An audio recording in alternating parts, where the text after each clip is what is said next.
Before Lucifer fell from heaven, before Adam drew his first breath, the world was already ruled by gods, mighty beings of fire, storm, and light, worshipped by empires, feared by nations.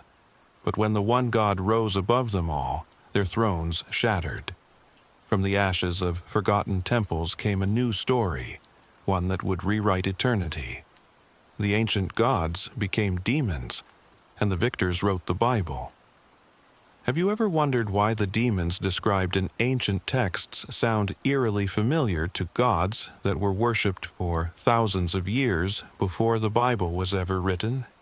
Why do the names that strike fear into the hearts of believers today once command reverence from entire civilizations?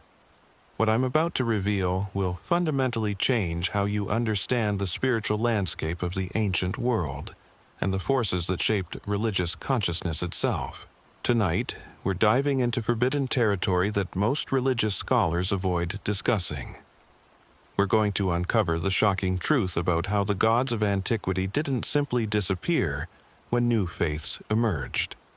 They were systematically transformed into the very demons and fallen angels that populate our darkest spiritual narratives today.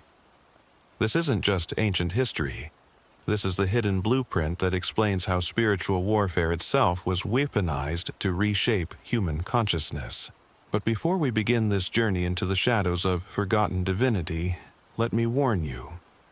What you're about to discover will challenge everything you thought you knew about good and evil, about the nature of spiritual authority, and about how religious truth gets constructed. Because the line between God and demon, between divine and diabolical, isn't as clear-cut as you've been taught to believe. The story I'm about to tell you spans millennia and crosses continents. It reveals how the most powerful spiritual entities in human history were rebranded, recontextualized, and ultimately demonized by emerging religious systems that needed to establish their own authority. And once you understand this pattern, you'll never look at religious doctrine the same way again. Picture this scene. It's 3000 BCE, and across the ancient world, magnificent temples rise toward the heavens. In Babylon, priests chant sacred hymns to Marduk, the dragon slayer who brought order from chaos. In Egypt, elaborate ceremonies honor Thoth, the ibis-headed god of wisdom and magic. In Canaan, fertility rituals celebrate Astarte, the queen of heaven, whose love brings abundance to the earth. These weren't primitive superstitions practiced by ignorant savages.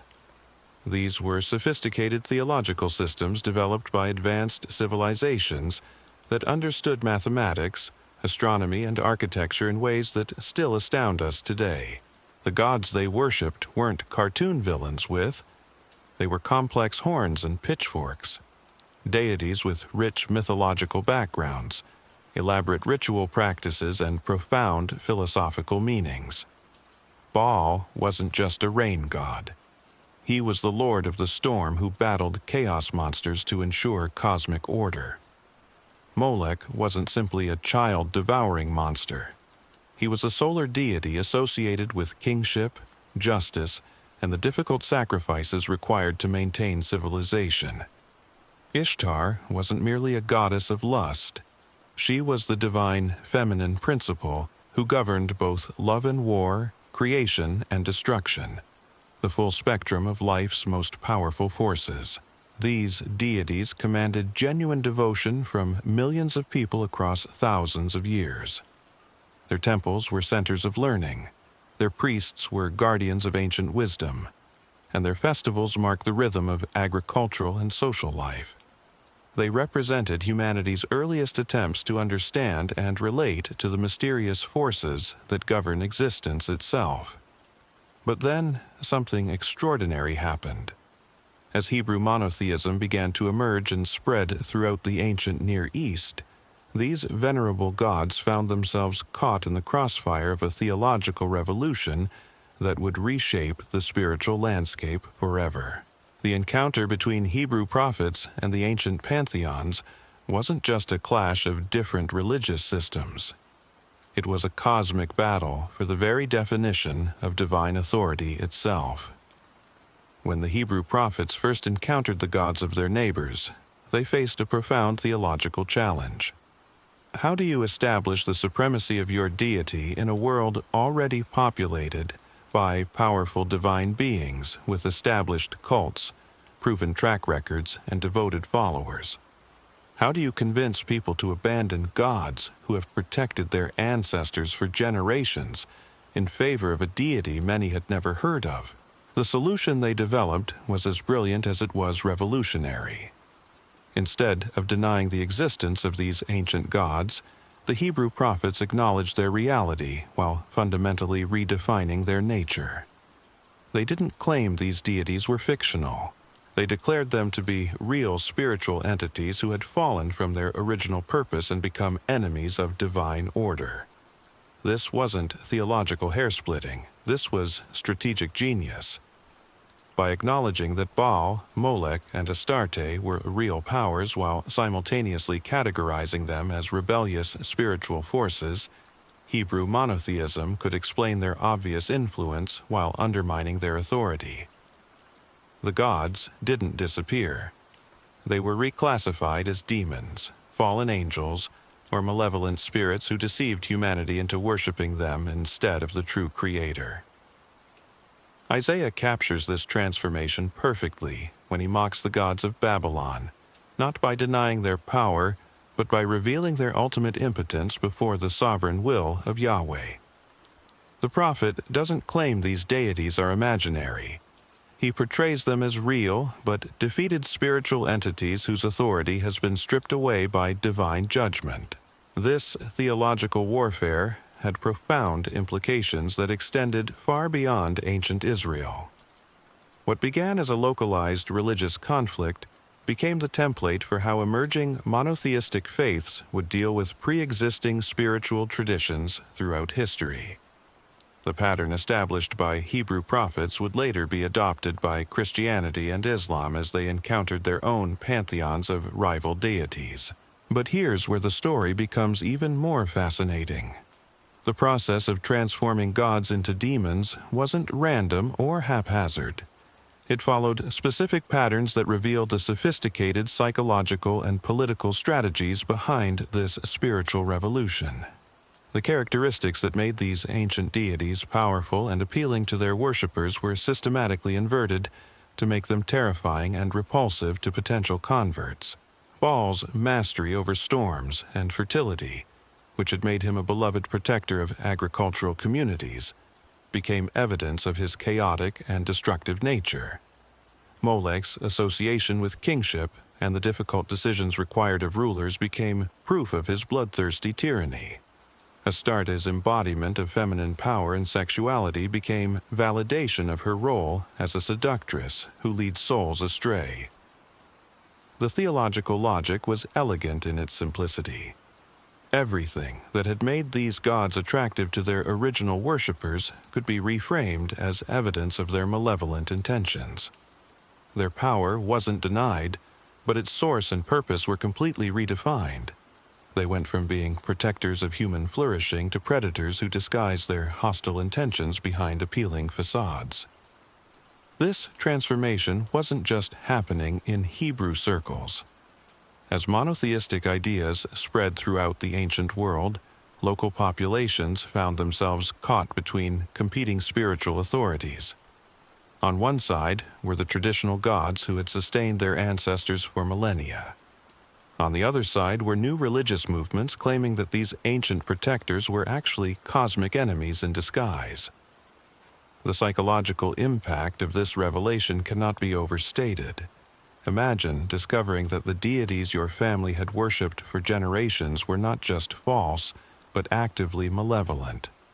That the rituals you had participated in weren't connecting you with divine blessing, but were actually exposing you to demonic influence. That the sacred sites where you had sought comfort and guidance were actually portals through which evil forces gained access to human consciousness. This wasn't just a change in religious belief.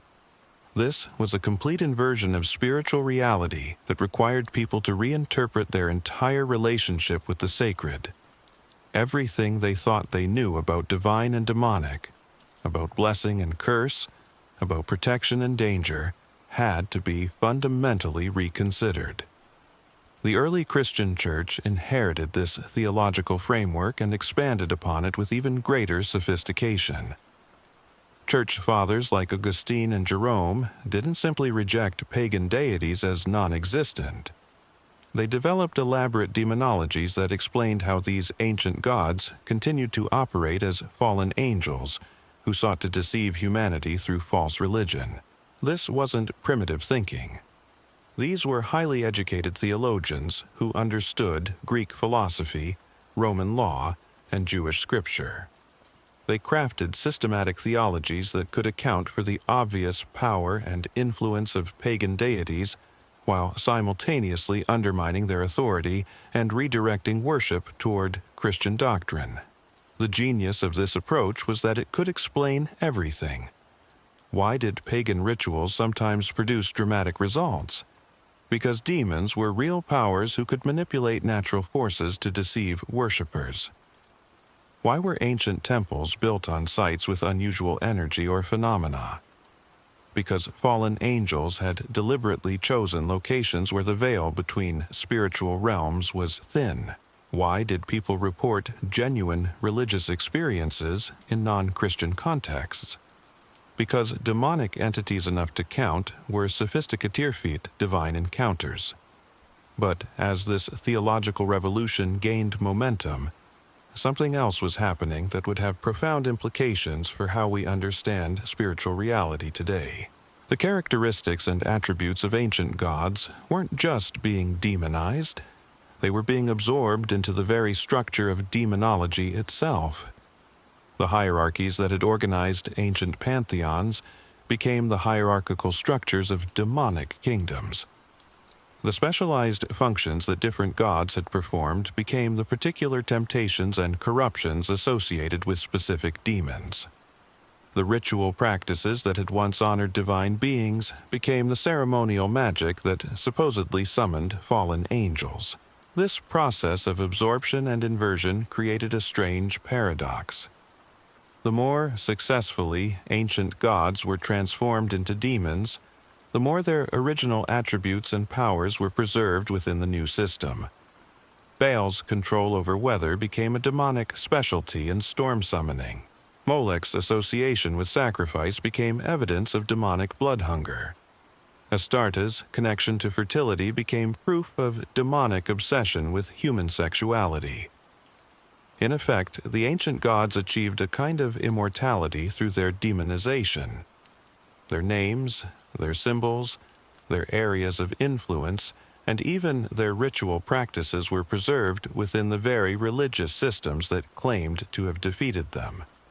They lived on as dark mirrors of their former selves, forever embedded in the spiritual imagination of cultures that had supposedly moved beyond them.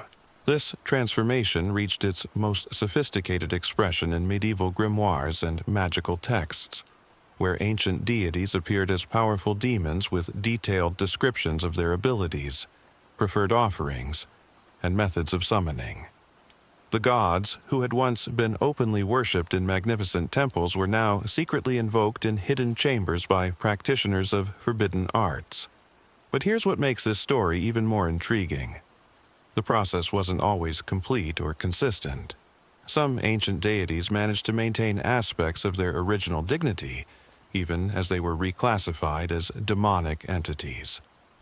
Others were so thoroughly demonized that their original characteristics became almost unrecognizable, and still others seem to have negotiated a kind of theological middle ground where they retained both divine and demonic associations depending on the context. This inconsistency reveals something crucial about the nature of spiritual authority itself. The transformation of gods into demons wasn't based on objective characteristics that made some deities inherently evil and others inherently good. It was based on political and theological considerations that determined which spiritual entities supported the emerging religious order and which ones challenged it. The implications of this realization are staggering. If the difference between God and demon was determined by theological politics rather than inherent moral characteristics, then what does that tell us about the nature of spiritual reality itself? Were these ancient gods truly evil entities masquerading as benevolent protectors? Or were they legitimate spiritual authorities who became victims of a cosmic power struggle that redefined the entire spiritual landscape? As we continue this investigation into the hidden history of divine transformation, we'll discover that the answers to these questions are far more complex and disturbing than anyone has dared to acknowledge publicly. The story of how gods became demons reveals the mechanisms by which spiritual authority gets constructed, maintained, and transferred from one system to another. And once you understand these mechanisms, you'll begin to see similar patterns playing out throughout human history wherever one religious tradition encounters and ultimately absorbs another. The same dynamics that transformed Baal into a demon and Astarte into a fallen angel have been repeated countless times as spiritual empires rise and fall, each one redefining the divine landscape to serve its own purposes. But this pattern of spiritual conquest and transformation reveals something even more unsettling when we examine the specific mechanics of how ancient deities were systematically dismantled and reconstructed as malevolent forces. The process wasn't simply about theological debate or religious evolution. It was about the deliberate weaponization of fear to establish new forms of spiritual control. Consider what happened to the great god Marduk of Babylon. For over 2,000 years, Marduk had been revered as the champion of cosmic order, the divine warrior who defeated the primordial chaos monster Tiamat to create the world itself. The Babylonian creation epic, the Enuma Elish, portrayed him as the ultimate hero god who brought light, law, and civilization to humanity. His temple in Babylon was one of the wonders of the ancient world, and his annual festival was the most important religious celebration in Mesopotamian culture.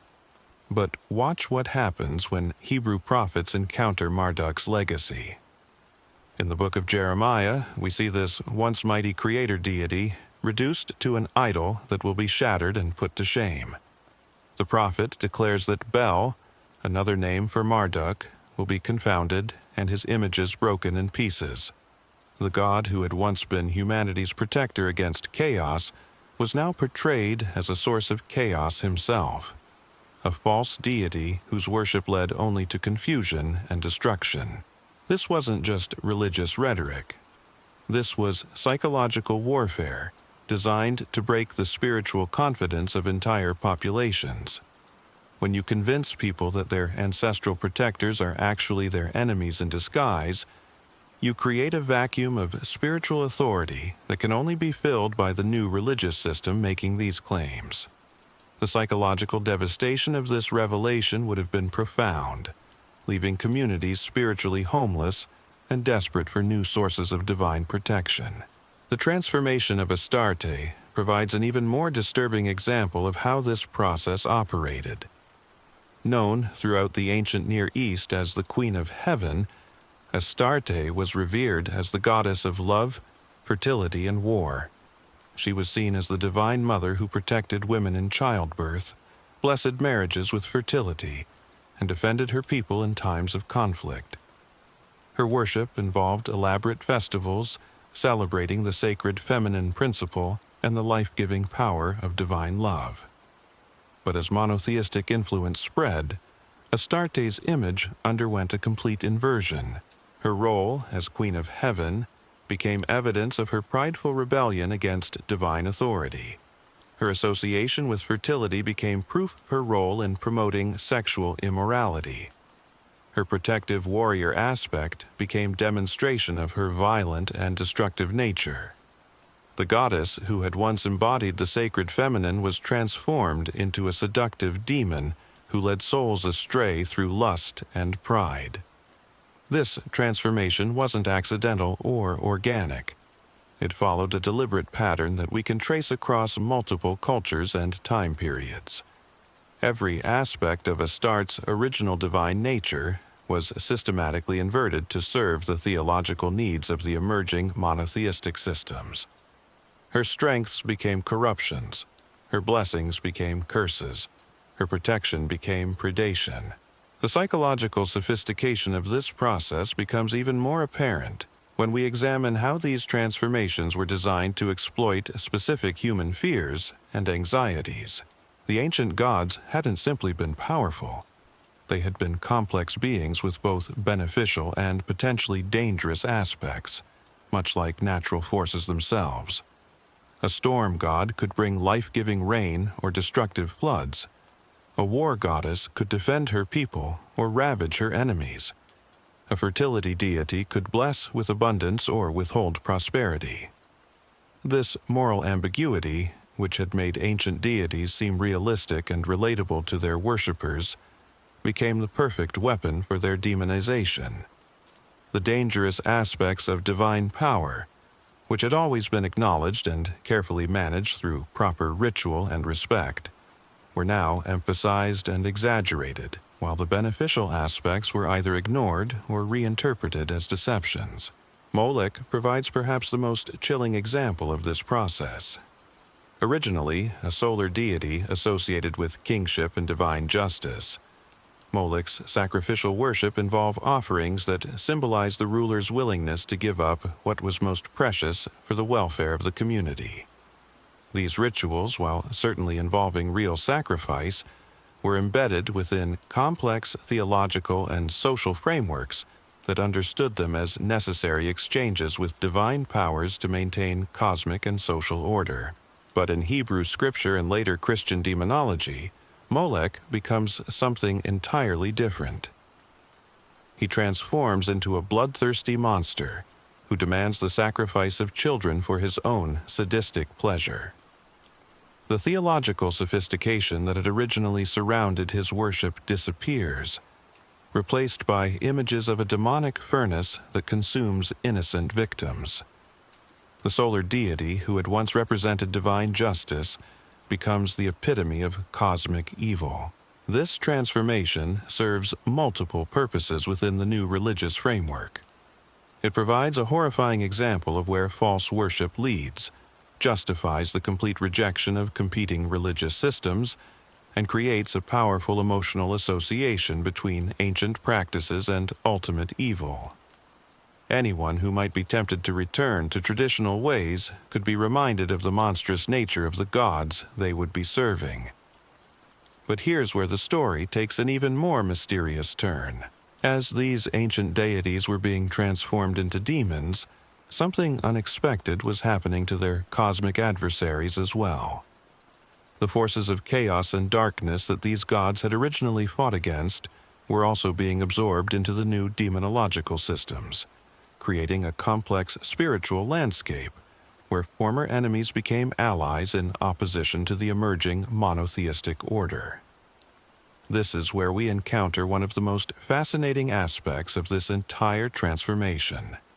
Lucifer himself, the great adversary of monotheistic tradition, bears striking resemblances to ancient gods of light and wisdom, who had once been revered as humanity's greatest benefactors. His very name means light-bearer, connecting him to solar deities and gods of illumination who had been central to ancient religious systems. The parallels become even more intriguing when we examine Lucifer's rebellion narrative in comparison to ancient myths of divine conflict. In Mesopotamian tradition, gods regularly overthrew their predecessors in cosmic battles that established new orders of divine authority. In Greek mythology, the Titans were cast down by the Olympians in a war that reshaped heaven itself. In Egyptian theology, Set challenged Osiris in a conflict that defined the boundaries between order and chaos. These weren't stories of absolute evil challenging absolute good. They were narratives of competing divine authorities, each representing different aspects of cosmic power and different approaches to governing reality. The defeated forces weren't necessarily evil in any absolute sense. They were simply representatives of older orders that had been superseded by newer dispensations. But in the monotheistic reframing, these cosmic conflicts became stories of absolute moral opposition. Lucifer's rebellion wasn't a power struggle between competing divine authorities. It was the ultimate expression of evil challenging the ultimate expression of good. The complexity and moral ambiguity of ancient divine conflicts was flattened into a simple narrative of good versus evil that served the theological needs of the emerging religious system. This transformation had profound implications for how humanity understood its relationship with spiritual forces. In ancient systems, humans had navigated complex relationships with multiple divine authorities, each with their own spheres of influence and their own requirements for proper relationship. It was a sophisticated spiritual ecosystem that acknowledged the complexity of divine power and the need for careful negotiation with various spiritual forces.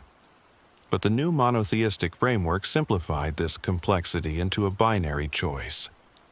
You were either aligned with the one true God, or you were serving demons. There was no middle ground, no neutral territory, no possibility of maintaining relationships with multiple spiritual authorities. The rich ecosystem of ancient spirituality was replaced by a stark landscape of absolute opposition. This simplification served important theological purposes, but it also created new forms of spiritual anxiety that hadn't existed in ancient systems. People now had to worry relationships with spiritual forces, but not just about maintaining proper ultimate nature of those forces themselves. Was that blessing really from God, or was it a demonic deception? Was that spiritual experience authentic divine encounter or satanic counterfeit? Was that religious tradition a path to truth or a highway to damnation? The psychological impact of this uncertainty cannot be overstated. Ancient peoples had lived in a world where spiritual forces were complex but comprehensible. They knew how to approach different deities, what each one required, and what benefits or dangers each one represented. The new system offered greater theological clarity, but at the cost of unprecedented spiritual paranoia. As this transformation spread throughout the ancient world, it created a cascading series of spiritual crises that affected entire civilizations. Traditional religious systems that had maintained social order for thousands of years suddenly became sources of cosmic danger. Sacred sites that had been centers of community life became potential gateways for demonic influence. Ritual practices that had connected people with divine blessing became acts of unwitting Satan worship. The social and psychological devastation of this transition is almost impossible for modern minds to comprehend. Imagine waking up one day to discover that everything your culture considered sacred was actually evil in disguise, that your ancestors had been deceived for generations, that the gods who had protected your people through famines, wars, and plagues were actually your greatest enemies. This wasn't just a change in religious belief. This was a complete inversion of spiritual reality that required entire populations to reconstruct their understanding of divine and demonic, sacred and profane, blessing and curse. The trauma of this transition helps explain why the process of conversion to monotheistic faiths was often so violent, and why resistance to these new religious systems was so fierce. But perhaps the most disturbing aspect of this entire transformation is how thoroughly it has shaped our modern understanding of spiritual reality. The demonological frameworks developed during this ancient period of religious conflict continue to influence how contemporary people think about good and evil, divine and demonic, spiritual truth and spiritual deception. The ancient gods who became demons didn't simply disappear into historical footnotes. They live on in our collective unconscious as archetypal representations of spiritual danger. their original complexity flattened into simple symbols of evil that continue to generate fear and fascination in equal measure. Their transformed images populate our horror movies, our occult traditions, and our theological nightmares, forever trapped in the roles assigned to them by ancient religious politics. The implications of this spiritual warfare extend far beyond ancient history into the very foundations of how we understand reality today. Because what happened to these ancient deities wasn't just theological housekeeping. It was the systematic construction of an entirely new spiritual cosmology that would govern human consciousness for millennia to come. When we examine the surviving grimoires and magical texts from the medieval period, we discover something extraordinary. The demons cataloged in works like the Ars Goetia, the Lesser Key of Solomon, and the Pseudo-Monarchia. Daemonum aren't random monsters conjured from human imagination. They are the preserved remnants of ancient gods, their names slightly altered, their attributes carefully documented, their hierarchies meticulously maintained. Take Baal, for instance. This ancient storm god, who once commanded the reverence of entire civilizations, appears in medieval demonology as Baal, described as the first king of hell who governed 66 legions of demons. His ability to make people invisible mirrors his original role as a god who could hide his devotees from their enemies. His association with wisdom and prophecy reflects his ancient function as an oracular deity who revealed divine secrets to his priests. But notice what's missing from this medieval description. Gone is any acknowledgement of Baal's role as a protector of agriculture, a bringer of life-giving rain, a defender of cosmic order against the forces of chaos. The beneficial aspects of his divine nature have been completely erased, leaving only the powers that can be reinterpreted as malevolent or deceptive. This selective preservation reveals the sophisticated strategy behind the transformation process. The ancient gods weren't simply destroyed or forgotten. They were carefully dismantled, with their most useful attributes preserved and repurposed within the new demonological framework. Their power was acknowledged, but their benevolence was denied. Their influence was maintained, but their authority was inverted. The same pattern appears throughout medieval demonology. Astarte becomes Astaroth, maintaining her association with wisdom and prophecy, but losing her role as protector of women as Mol and children. Moloch appears retaining his connection to fire and kingship, but stripped of his function as a god of justice and divine order. The Egyptian god Thoth transforms into various demonic entities associated with knowledge and writing, but his role as a god of truth and cosmic balance disappears entirely. This process of selective preservation created a strange paradox within Christian and Islamic theology. The very religious systems that claimed to have defeated these ancient gods became dependent on their continued existence as demons to explain various phenomena that didn't fit within strict monotheistic frameworks. Why did pagan rituals sometimes produce dramatic results? Because the ancient gods, now operating as demons, still possessed real power. Why were certain locations associated with unusual spiritual phenomena? Because these sites had been consecrated to ancient deities who continued to influence them as fallen angels. The theological logic was elegant but deeply problematic. By acknowledging the continued power and influence of ancient gods while denying their legitimacy, monotheistic systems created a spiritual landscape where the line between divine and demonic became increasingly blurred. How could believers distinguish between authentic divine experiences and demonic counterfeits if demons possessed many of the same powers that had once been attributed to legitimate deities? This question became even more complex when we consider the figure of Lucifer himself. The name appears only once in the Hebrew Bible, in Isaiah chapter 14, where it clearly refers to the king of Babylon, not to any supernatural entity. The Hebrew word Helo, meaning shining one, or morning star, was a title applied to earthly rulers who claimed divine authority. But early Christian theologians, influenced by Greek philosophical concepts about cosmic dualism, transformed this political metaphor into a literal description of a fallen angel who had once been the most beautiful and powerful being in heaven. They created an elaborate mythology around Lucifer's rebellion that drew heavily on ancient stories of divine conflict, while reinterpreting them within a monotheistic framework. The parallels between Lucifer's story and ancient myths of solar deities are particularly striking.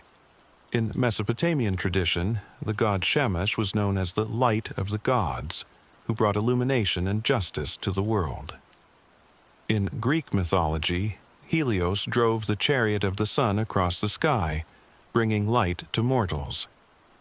In Egyptian theology, Ra was the supreme solar deity whose light sustained all life.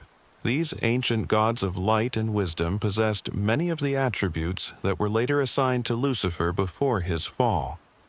They were beings of incredible beauty and power, who served as intermediaries between the divine realm and humanity. They possessed knowledge of cosmic secrets and the ability to illuminate hidden truths. They were often described as the most exalted among the gods, holding positions of supreme authority in celestial hierarchies. But here's where the story becomes truly fascinating. When Christian theologians developed their account of Lucifer's rebellion, they weren't just creating a cautionary tale about the dangers of pride. They were unconsciously preserving and recontextualizing ancient myths about conflicts between different generations of gods, struggles between solar deities and their predecessors, and the cosmic battles that had shaped divine authority throughout human history. The war in heaven, described in Christian tradition, bears remarkable similarities to the Titanomachy of Greek mythology, where the Olympian gods overthrew the older Titans in a cosmic battle that established a new divine order. It echoes the Mesopotamian story of Marduk's victory over Tiamat, the primordial chaos goddess whose defeat allowed the creation of the world. It mirrors countless other ancient narratives where younger, more organized deities displaced older, more primal divine forces. But in the Christian reinterpretation, these cosmic conflicts were no longer understood as natural transitions between different phases of divine evolution. They became stories of absolute moral opposition, where perfect good triumphed over absolute evil.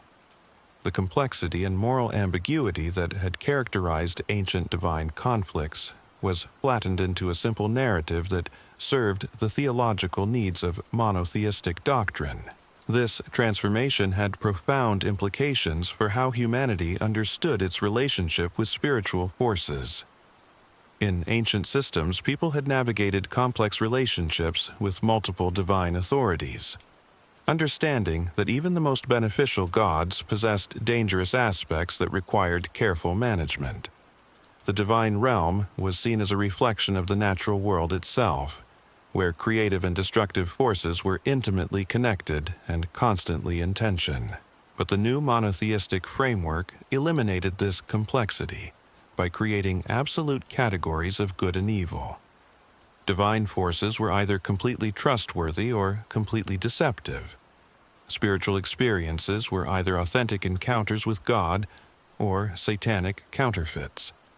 Religious practices either led to salvation or damnation, with no middle ground or neutral territory. This binary thinking created new forms of spiritual anxiety that hadn't existed in ancient polytheistic systems. People now had to constantly evaluate not just the effectiveness of their spiritual practices, but their ultimate moral status. Was that healing really from God or a demonic deception designed to lead them astray? Was that prophetic vision an authentic divine communication or a satanic counterfeit meant to corrupt their faith? The psychological impact of this uncertainty was compounded by the fact that the ancient gods, now reclassified as demons, were understood to be incredibly sophisticated in their methods of deception. They weren't portrayed as obviously evil entities that could be easily recognized and avoided. They were described as beings of such beauty and power that they could successfully masquerade as angels of light, leading even the most devout believers astray through carefully crafted spiritual experiences. This created a paranoid spiritual landscape, where any religious experience outside the approved channels of institutional authority became suspect. The rich diversity of spiritual practices that had characterized ancient civilizations was replaced by narrow orthodoxies that claimed exclusive access to authentic divine encounter. The gods, who had once been humanity's greatest teachers and protectors, were now presented as its most dangerous enemies. But perhaps most disturbing of all was how this transformation affected human understanding of the divine feminine principle. Many of the most thoroughly demonized deities were goddesses who had represented the sacred feminine in ancient religious systems. Astarte, Ishtar, Lilith, and countless other feminine divine figures were transformed into seductive demons, whose primary function was to lead souls astray through sexual temptation and spiritual pride. This wasn't coincidental. The emergence of patriarchal monotheistic systems often involved the systematic suppression of goddess worship and the demonization of feminine spiritual authority. The great mother goddesses who had been revered as creators and protectors of life were recast as dangerous seductresses whose influence led to corruption and death. The psychological impact of this transformation on human consciousness was profound. The sacred feminine, which had once been understood as an essential aspect of divine nature, was now associated primarily with temptation, deception, and spiritual danger. The goddesses who had once blessed marriages, protected children, and guided women through the mysteries of life and death were transformed into entities whose very presence threatened the spiritual welfare of believers. This demonization of the feminine divine had lasting consequences that extended far beyond theology into social and political structures. If the feminine principle was inherently associated with spiritual danger, then women themselves became suspect as potential gateways for demonic influence. The priestesses who had once served as intermediaries between humanity and the divine were replaced by exclusively male clergy, who claimed superior spiritual authority based on their distance from feminine contamination. The ancient temples where goddesses had been worshipped became sites of particular spiritual danger in the new religious framework. These locations, which had once been centers of healing, wisdom, and community celebration, were now understood as places where demonic entities maintained strongholds from which they could influence human affairs. The sacred groves, springs, and mountains that had been consecrated to feminine deities became forbidden territories where only the most spiritually protected individuals dared to venture. As we trace this pattern of transformation across different cultures and time periods, we begin to see how thoroughly it has shaped our modern understanding of spiritual reality. The ancient gods who became demons didn't simply disappear into historical obscurity. They were preserved within our collective unconscious as archetypal representations of spiritual danger, their original complexity reduced to simple symbols of evil that continue to generate fear and fascination. Their influence can be traced through medieval grimoires, Renaissance magic, modern occultism, and contemporary popular culture. The demons of our horror movies, the entities of our paranormal investigations, and the adversaries of our spiritual warfare traditions all bear the genetic markers of ancient gods whose only crime was existing before the rise of monotheistic orthodoxy. But here's the question that haunts this entire investigation. If the transformation of gods into demons was based on political and theological considerations, rather than objective moral characteristics, what does that tell us about the nature of good and evil themselves? Were these ancient deities truly malevolent entities masquerading as benevolent protectors? Or were they legitimate spiritual authorities who became victims of a cosmic power struggle that redefined the entire spiritual landscape according to the needs of emerging religious systems. The answer to this question has implications that extend far beyond academic theology into the very foundations of how we understand spiritual truth, religious authority, and the nature of divine reality itself. Because if the gods could be transformed into demons through theological reinterpretation, what prevents the same process from happening in reverse?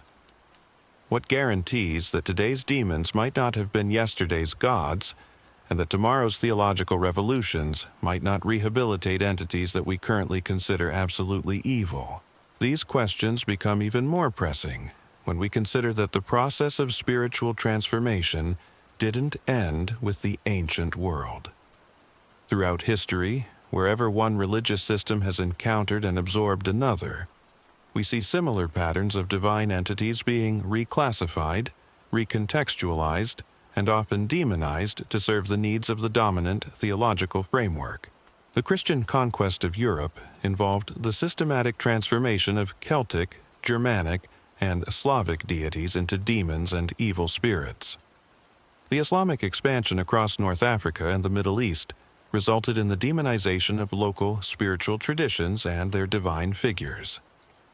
The colonial spread of Christianity throughout Africa, Asia, and the Americas led to the classification of indigenous spiritual entities as demonic forces that needed to be expelled or destroyed. In each case, the pattern remained consistent. The gods of conquered peoples weren't simply denied or ignored.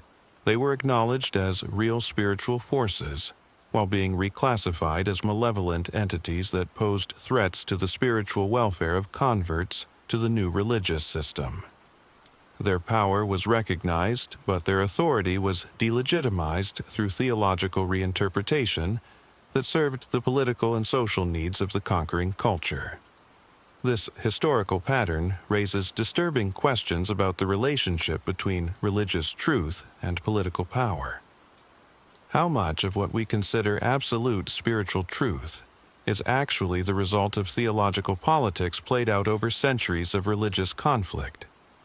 How many of our demons were once somebody else's gods, transformed not by their inherent evil, but by their inconvenience to emerging religious systems that needed to establish their own exclusive authority? The implications of these questions extend into contemporary religious conflicts and interfaith relations.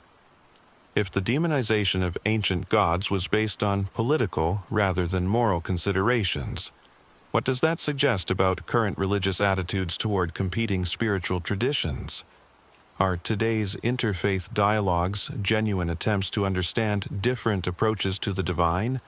Or are they continuation of ancient patterns of spiritual conquest disguised as theological discussion?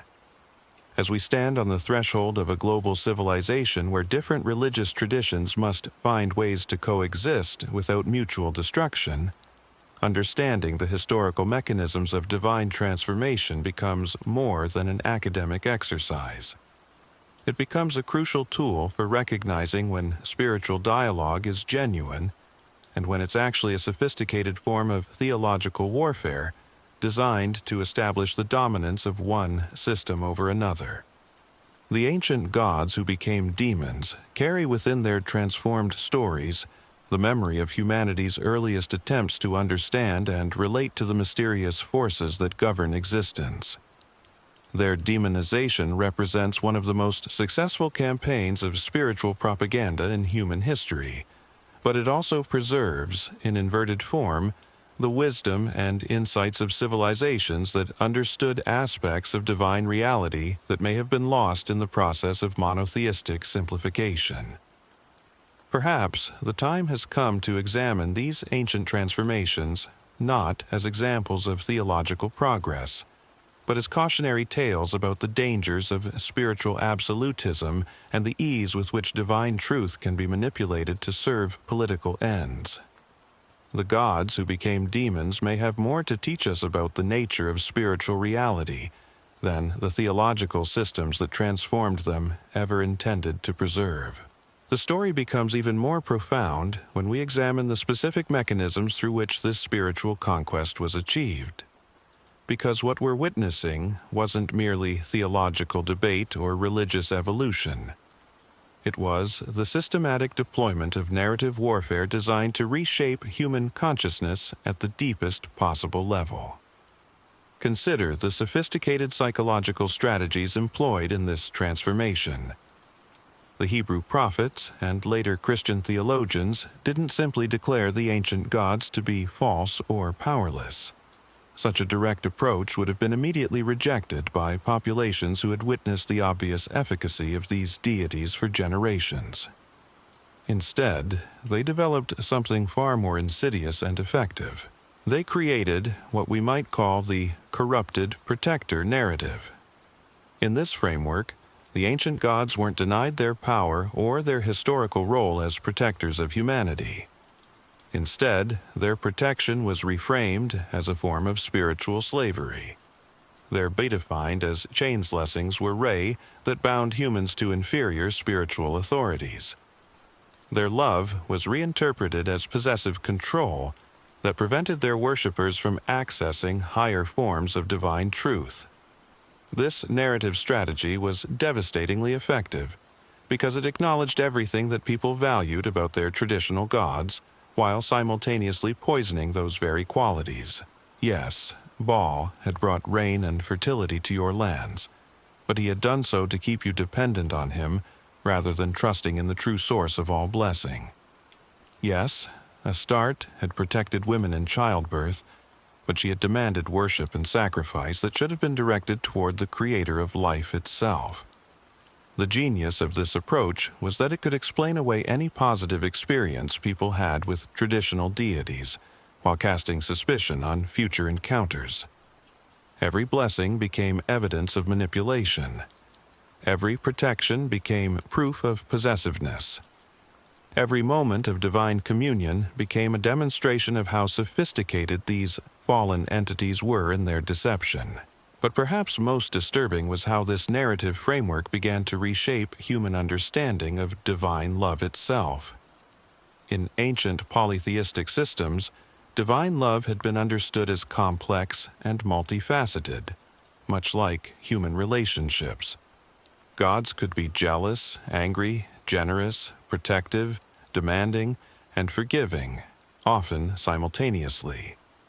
This emotional complexity made them seem realistic and relatable to their worshippers, who understood that even the most loving relationships involved moments of tension and conflict. The monotheistic reframing eliminated this complexity by creating absolute categories of divine behavior. True divine love was perfect, unconditional, and completely selfless. Any divine relationship that involved conditions, demands, or emotional complexity was therefore evidence of demonic deception rather than authentic spiritual connection. This binary thinking created impossible standards for spiritual experience that would have profound implications for human psychological development. People were taught to distrust any religious encounter that felt emotionally complex or that involved elements of fear, mystery, or uncertainty. Only experiences that felt completely safe, completely reassuring, and completely free of ambiguity could be trusted as authentic divine encounters.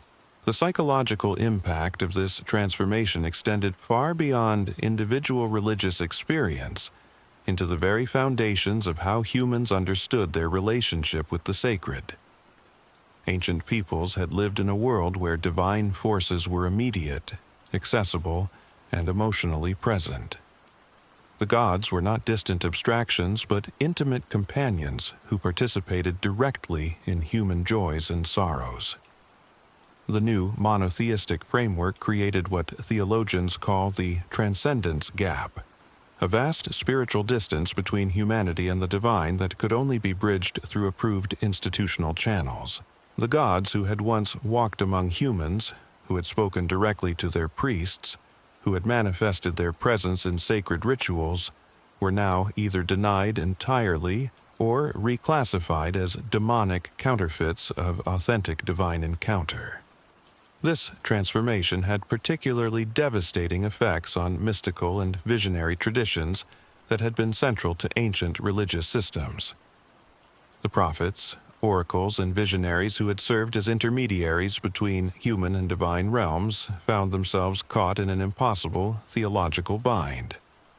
Their experiences were too powerful and too obviously supernatural to be dismissed as mere imagination, but they were also too direct and too emotionally complex to fit within the new framework of acceptable divine encounter. The solution developed by monotheistic authorities was to create a new category of spiritual experience: demonic revelation. Visions, prophecies, and mystical encounters that didn't conform to approved theological parameters weren't rejected as false. They were acknowledged as real supernatural experiences while being attributed to fallen angels who sought to deceive humanity through counterfeit divine communications. This development marked a crucial turning point in human spiritual evolution. For the first time in recorded history, large populations were taught to fear and reject direct spiritual experience as potentially demonic rather than potentially divine. The immediate, intimate relationship with sacred forces that had characterized ancient religion was replaced by a mediated, institutionally controlled approach to the divine that emphasized doctrine over experience and orthodoxy over personal revelation. The implications of this shift cannot be overstated. When people lose confidence in their ability to distinguish between authentic and deceptive spiritual experiences, they become dependent on external authorities to validate their religious lives.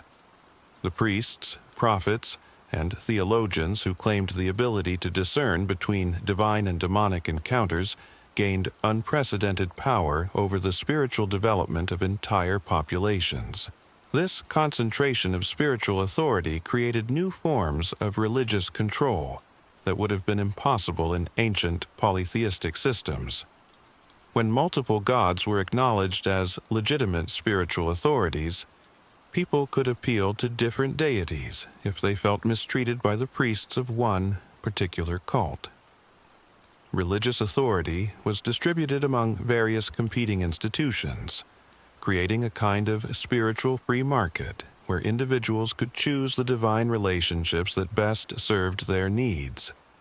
But the monotheistic transformation eliminated this spiritual marketplace by declaring all alternative authorities to be demonic deceptions. People who felt alienated from official religious institutions had nowhere else to turn for legitimate spiritual guidance.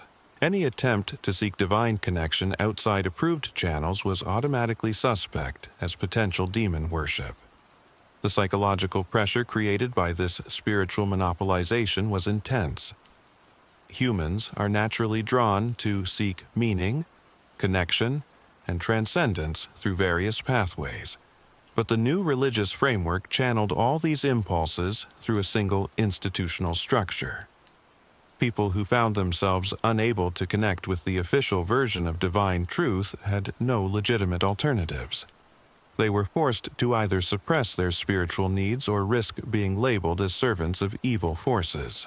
This dynamic created what psychologists now recognize as spiritual trauma, a form of psychological damage that occurs when people's natural religious impulses are systematically invalidated or demonized.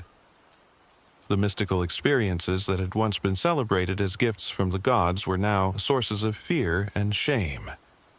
The visionary states that had once marked individuals as especially blessed by divine favor were now evidence of demonic influence.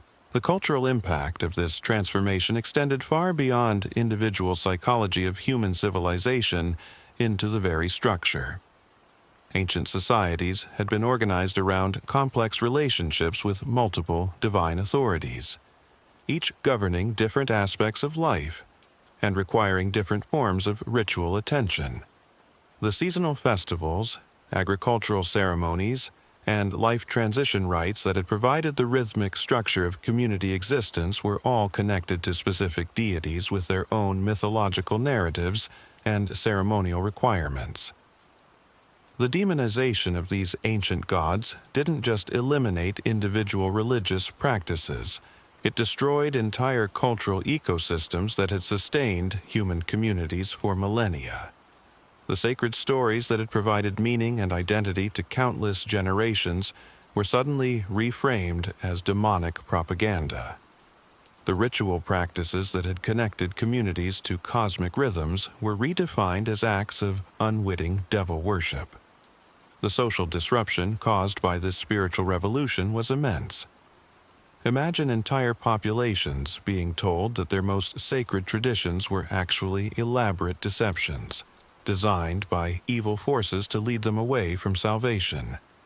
That their ancestors had been duped for thousands of years into worshiping entities who pretended to love them while actually plotting their eternal destruction. That everything they had learned about connecting with divine forces was not just wrong, but spiritually dangerous. The trauma of this revelation helps explain the often violent resistance that monotheistic conversions encountered throughout history. People weren't just being asked to change their beliefs about the nature of divine reality. They were being told that their entire cultural inheritance was contaminated with evil influences that needed to be completely purged from human memory. But even more disturbing than the immediate social disruption was the long-term psychological impact of this transformation. The demonization of ancient gods created what depth psychologists call archetypal wounds, deep injuries to the collective unconscious that affect how entire cultures relate to fundamental aspects of human experience. When the great mother goddesses were transformed into seductive demons, human culture lost touch with healthy expressions of the sacred feminine principle. When the storm gods became agents of chaos rather than bringers of life-giving rain, people began to fear rather than celebrate the powerful forces of nature. When the solar deities became fallen angels of light, humanity developed a suspicious relationship with illumination and wisdom that didn't come through approved channels. These said institutional archetypal wounds continue to influence human consciousness today in ways that most people never recognize. The widespread fear of feminine spiritual authority, the suspicion of mystical experience, the tendency to view nature as fallen rather than sacred, the compulsive need to categorize all spiritual phenomena as either completely good or completely evil. All of these psychological patterns can be traced back to the ancient transformation of gods into demons.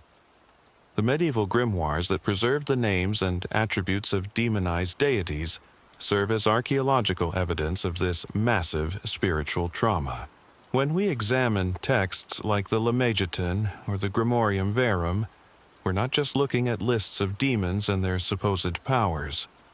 We're examining the fossilized remains of entire religious traditions that were systematically destroyed and then partially preserved in inverted form. The detailed descriptions of demonic hierarchies, the elaborate protocols for summoning fallen angels, the careful cataloging of infernal powers and territories. All of this represents the unconscious preservation of ancient theological knowledge that couldn't be completely eliminated even by the most thorough campaigns of religious conversion. In a sense, these grimoires function as shadow Bibles for the ancient world, preserving in coded form the spiritual wisdom of civilizations that were officially declared to be demonic. The gods, who had once been openly worshipped in magnificent temples, lived on as secret powers that could only be approached through hidden rituals by practitioners who risked their lives to maintain connection with the forbidden divine forces. But here's where the story takes an even more complex turn. The preservation of ancient gods as demons wasn't just a matter of unconscious cultural memory. There's evidence that some of the theologians responsible for this transformation were fully aware of what they were doing and why it was necessary for the success of their religious revolution. Church fathers like Jerome and Augustine possessed extensive knowledge of classical mythology and philosophy. They understood the psychological and social functions that ancient gods had served in their original contexts. Their systematic demonization of these deities wasn't based on ignorance or superstition. It was a calculated strategy designed to transfer the emotional loyalties of converted populations from traditional spiritual authorities to the new Christian framework.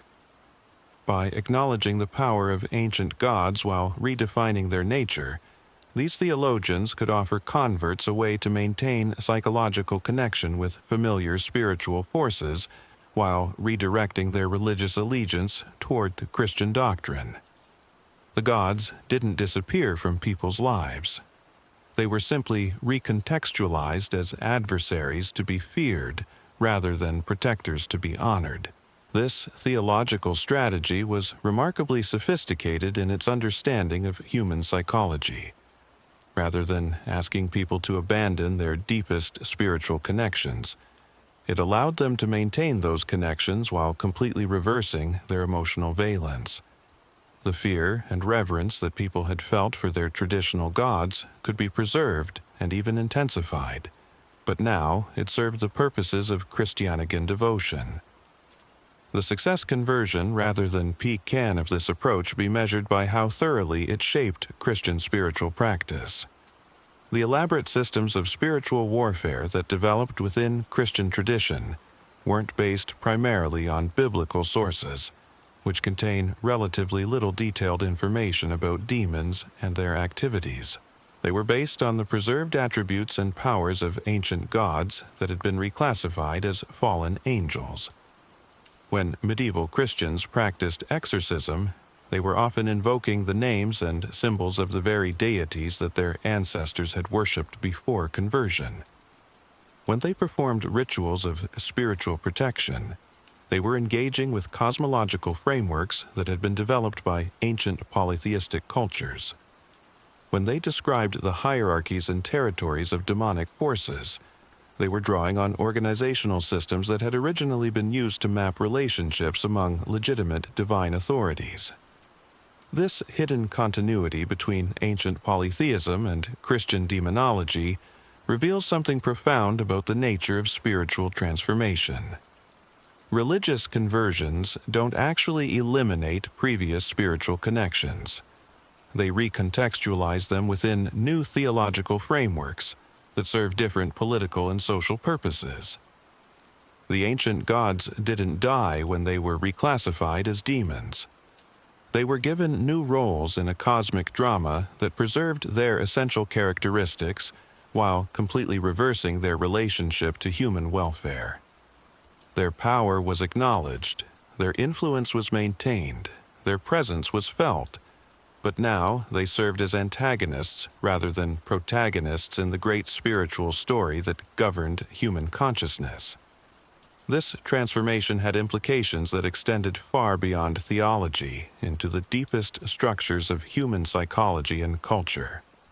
When entire populations learned to fear and reject the spiritual forces that had sustained their ancestors for millennia, they created a fundamental split in their own psychic development. Part of them remained connected to the ancient sources and identity of meaning, while another part learned to view those very connections as evidence of spiritual corruption. The internal conflict created by this psychological division helps explain many of the pathological aspects of religious experience that emerged in monotheistic cultures. The obsessive focus on sin and guilt, the compulsive need to confess and purify, the paranoid suspicion of natural spiritual impulses. All of these phenomena can be understood as symptoms of a culture at war with its own spiritual heritage. When people are taught that their deepest religious instincts are potentially demonic, they develop what psychologists call spiritual hypervigilance, a state of constant anxiety about the source and nature of their spiritual experiences. Every moment of transcendence becomes suspect. Every feeling of connection with natural forces becomes evidence of possible demonic influence. Every spontaneous religious impulse must be carefully examined to determine whether it comes from God or Satan. This hypervigilant approach to spiritual life creates exhausting psychological pressure that makes authentic religious experience almost impossible. People become so focused on avoiding demonic deception that they lose the ability to recognize authentic divine encounter even when it occurs. The fear of being deceived by fallen angels becomes more powerful than the desire to connect with divine truth. The historical consequences of this spiritual paranoia can be traced through centuries of religious persecution, witch trials, and theological conflicts that tore Christian civilization apart.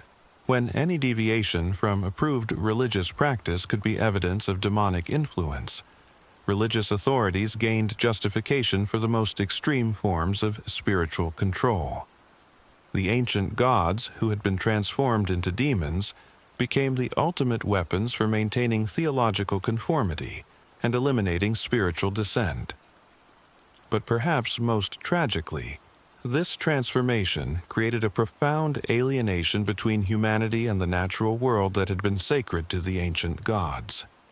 The forests, mountains, rivers, and seasonal cycles that had once been understood as manifestations of divine presence were now viewed as potential habitats for demonic forces. The earth itself, which had been celebrated as the body of the Great Mother Goddess, became a fallen realm that needed to be transcended rather than honored. This theological shift laid the psychological groundwork for the environmental destruction that would characterize later periods of human history. When nature is viewed as fallen rather than sacred, when the forces that govern natural cycles are understood as demonic rather than divine, when the earth itself is seen as a temporary prison rather than a sacred temple, then the exploitation and destruction of natural systems becomes not just permissible but spiritually necessary. The ancient gods, who had taught humanity to live in harmony with natural cycles, who had demanded respect for the seasonal rhythms of death and rebirth, who had insisted on reciprocal relationships between human culture and natural systems, were systematically eliminated from human consciousness. Their transformation into demons didn't just change theological doctrine. It fundamentally altered humanity's relationship with the living world that sustains all existence. As we examine this process of spiritual transformation across different cultures and time periods, we begin to see how thoroughly it has shaped the modern world.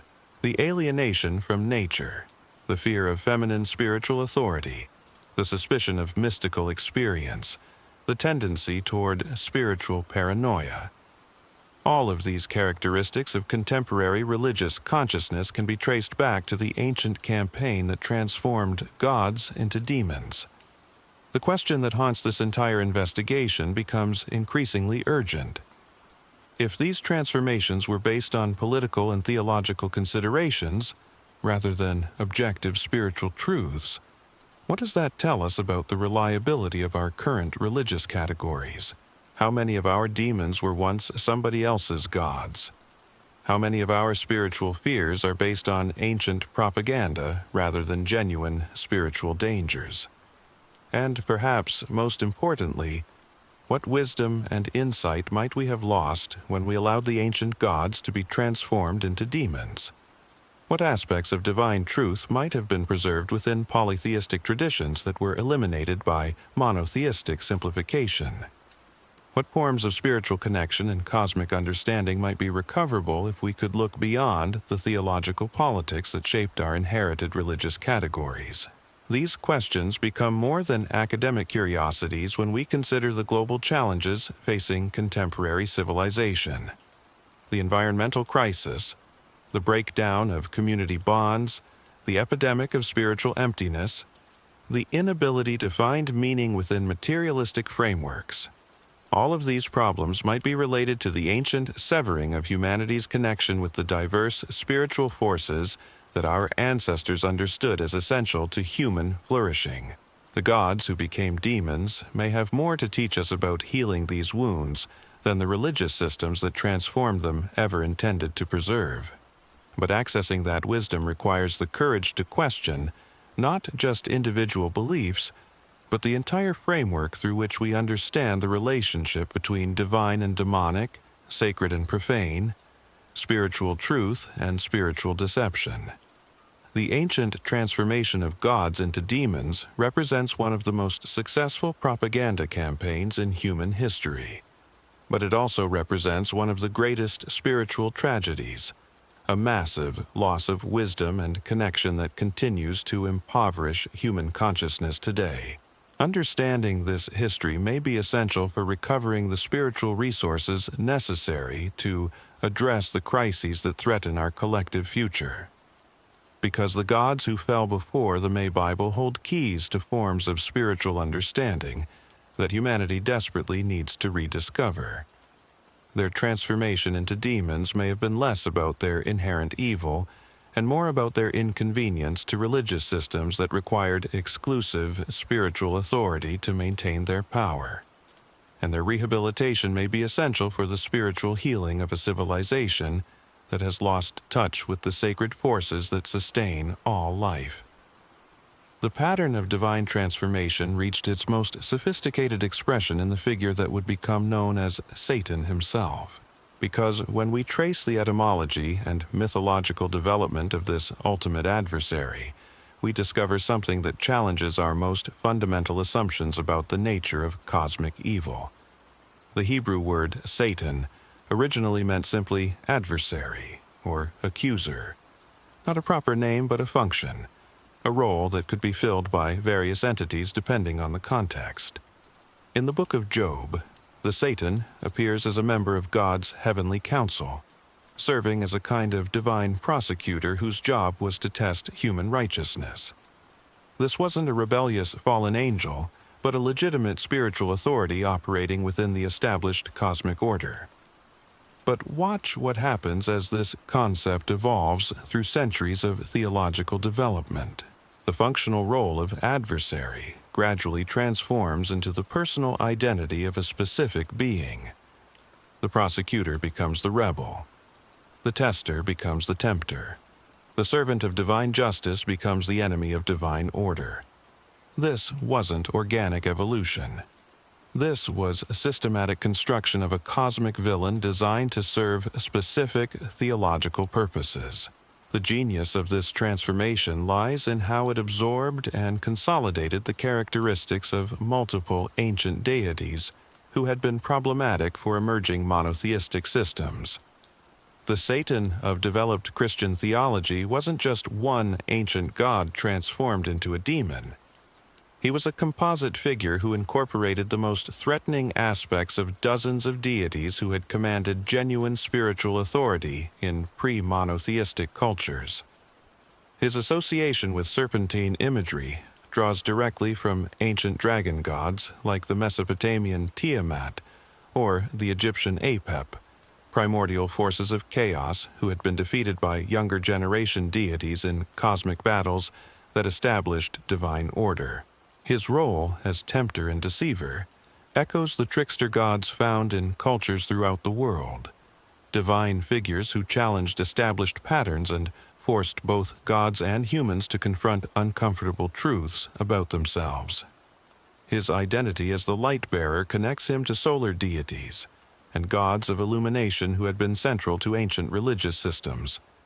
The name Lucifer itself, meaning morning star, was originally applied to the planet Venus in its role as herald of the dawn.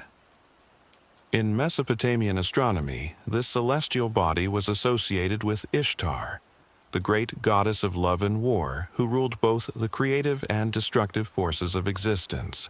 The transformation of Lucifer from an astronomical phenomenon into a personal entity represents one of the most complex theological developments in human history. It required the systematic absorption of mythological material from multiple cultures while maintaining enough coherence to create a convincing narrative of cosmic rebellion. The result was a figure who embodied everything that monotheistic systems found threatening about ancient polytheism while providing a single target for theological opposition. But perhaps most significantly, the development of Satan as the ultimate cosmic adversary solved a fundamental theological problem that had plagued early monotheistic thinkers. If there was only one God who was perfectly good and all-powerful, how could evil exist in the world? If divine authority was absolute and unchallenged, why was creation filled with suffering, chaos, and moral ambiguity? The ancient polytheistic systems had addressed this problem by distributing cosmic responsibility among multiple divine authorities. Some gods brought order, while others brought chaos. Some brought blessing, while others brought curse. Some brought creation, while others brought destruction. The moral ambiguity of existence was reflected in the complex personalities of the gods themselves, who possessed both beneficial and dangerous aspects. But monotheistic theology couldn't accept this distribution of cosmic responsibility without compromising the absolute authority of the one true God. The solution was to create a secondary cosmic authority, who could be blamed for everything negative in existence while maintaining God's perfect goodness. Satan became the theological scapegoat who absorbed all the problematic aspects of divine power that couldn't be reconciled with absolute moral perfection. This theological construction required the systematic demonization of divine characteristics that ancient cultures had understood as necessary aspects of cosmic order. The destructive power that cleared away old growth to make room for new life became purely negative force. The chaos that broke down rigid structures to allow creative transformation became meaningless suffering. The darkness that provided rest and regeneration became the realm of evil and deception. The psychological impact of this transformation cannot be overstated. Ancient peoples had lived in a world where divine forces were morally complex, where gods could be both nurturing and terrifying, where cosmic powers operated according to principles that transcended simple human categories of good and evil.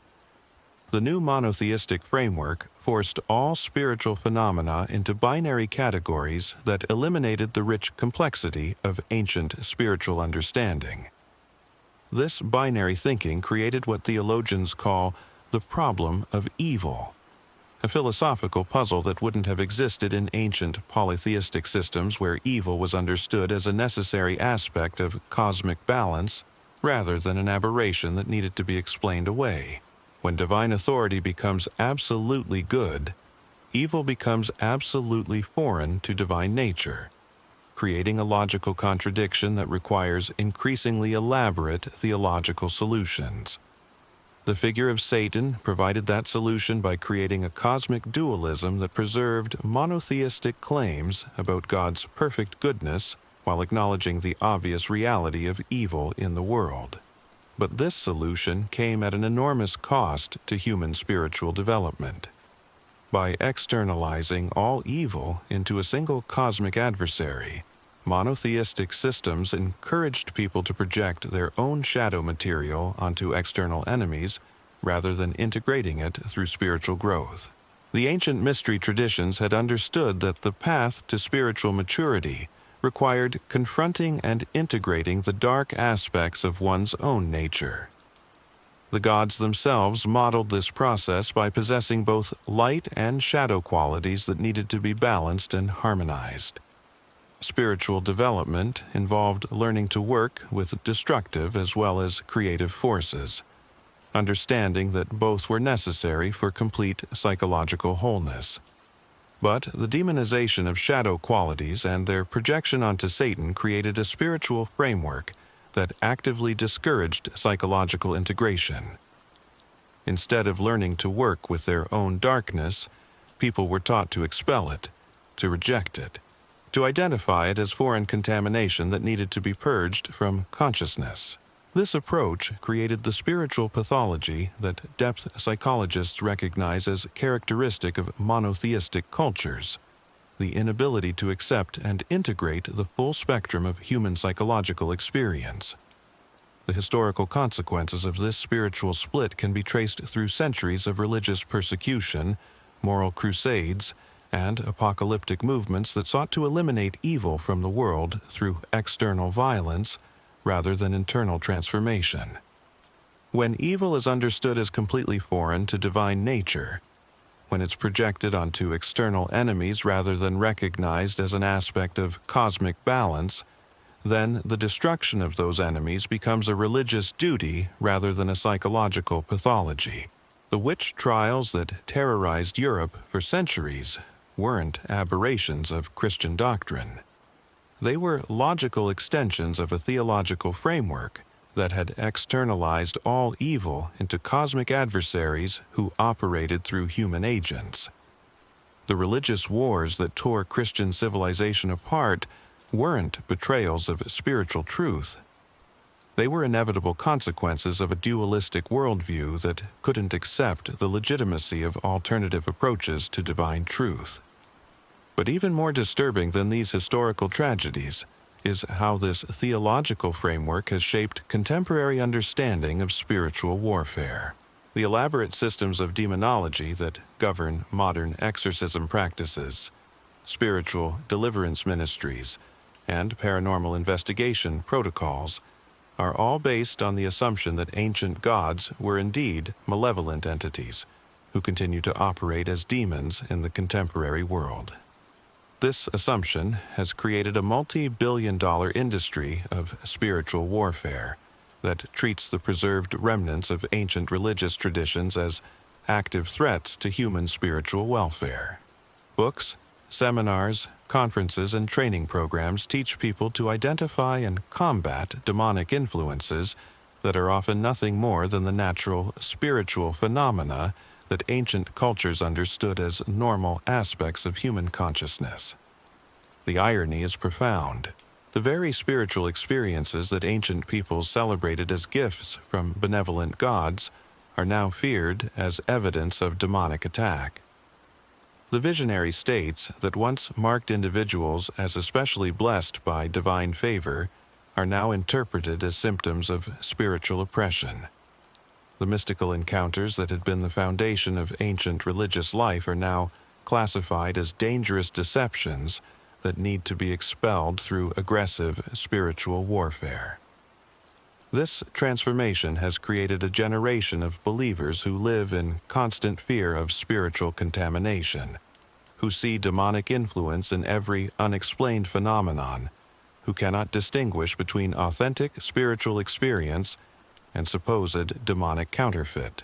The rich spiritual landscape of human consciousness has been flattened into a battlefield where every non-ordinary experience becomes evidence of cosmic warfare rather than natural spiritual development.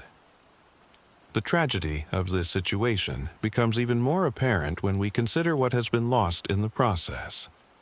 The ancient gods who were transformed into demons possessed sophisticated understanding of psychological and spiritual principles that modern civilization desperately needs to rediscover. Their mythologies contained encoded wisdom about the nature of consciousness, the dynamics of psychological transformation, and the relationship between human awareness and cosmic forces. When Baal was understood as a storm god who brought both life-giving rain and destructive floods, ancient peoples learned to work with the dual nature of creative power. When Astarte was revered as a goddess who governed both love and war, her devotees understood that passion and aggression were intimately connected forces that needed to be balanced rather than separated. When Molech was honored as a solar deity who demanded difficult sacrifices, his worshippers grasped the principle that spiritual growth requires the willingness to surrender what is comfortable for what is necessary.